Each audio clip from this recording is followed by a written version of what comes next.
السيد الوقت انتهى الوقت سيد. وما تصوبتش حتى الآلة. ما تلقوا لك الوقت. يلا تفضل. لا حول ولا قوة. قلت السيد الوزير انا غير بالنسبه للاستعدادات وخاصه المشروع اللي جبتو السيد الوزير وكتهضروا عليه ديال 0213 هذا قانون فيه الزجر ديال التلاميذ راهم تربويين خصهم عقاب تربوي ماشي زجري بالسجن. هذا السجن هذا خصو الناس اللي كيصربوا مسؤولين على الامتحانات.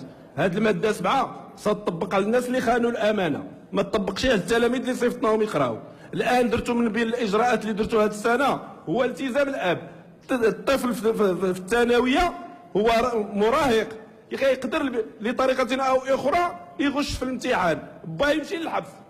اعتقد السيد الوزير هذه الاجراءات ماشي تربويه وهذه سميتها وزاره التربيه والتكوين وزاره التربيه الوطنيه. هذا الزجر السيد الوزير خصو يدار للناس اللي كيلعبوا في طرح الاسئله. الناس اللي كيسربوا الاسئله هما اللي خصهم يتعاقبوا هما اللي خصهم الزجر ماشي التلاميذ. السيد الوزير نوضوا حنا التلاميذ صيفطناهم نقراو غدا يجي باه يديروا الماكله للسجن لان مؤسسه ما بقاتش تربويه ولا بدلوا لهم الاسماء.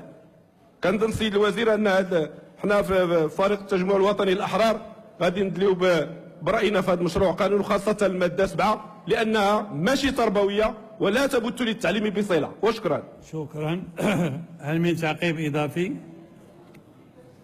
نمر إلى السؤال الموالي وهو متعلق بالاستفادة من المنح بالنسبة لطلبة المعاهد العليا للتكوين المهني للسيدات والسادة النواب المحترمين الفريق الاستقلالي الوحدة والتعادلية.